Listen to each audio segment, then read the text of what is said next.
La Lega ha migliaia di amministratori e di iscritti che lavorano oggi, domani, dopodomani in silenzio per la loro gente. Noi abbiamo tanto tempo da dedicare al lavoro, non alla polemica o all'insulto. Risponde così da Verona il leader leghista Matteo Salvini quando gli viene sottoposto il caso Vittorio Veneto, leggesi Gian Antonio Darè.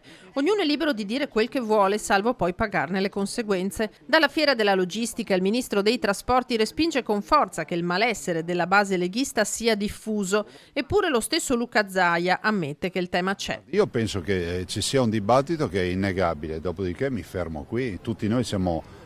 Io in particolar modo concentrato sull'amministrazione, cioè non è che non voglio parlare di politica, però il consenso poi si crea amministrando bene. Del voto in Abruzzo con la Lega al 7,5% Salvini vede il bicchiere mezzo pieno, i nostri 43.000 voti sono stati determinanti, dice, ed è proprio sulle regionali che si concentra il vice premier. Un occhio è alle regionali prossime che ci saranno, con il Veneto nel 2025. Che ovviamente era e per quello che mi riguarda rimarrà orgogliosamente a guida leghista.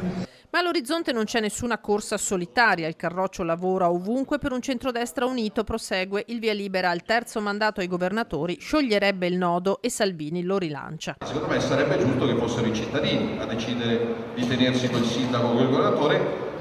L'abbiamo votato in commissione, quanti partiti hanno votato a favore del terzo mandato? Noi, quindi siccome in democrazia contano i numeri, io ci riprovo, però ovviamente prendo atto della maggioranza che è di un altro verso. Europei banco di prova per la sua leadership, staremo a vedere, ribatte Salvini senza scomporsi. Salvini che non intende andare alla resa dei conti convocando il congresso federale. Noi abbiamo intenzione di vincere le europee per cambiare l'Europa. Il congresso in Veneto c'è stato ed è finito in maniera assolutamente chiara.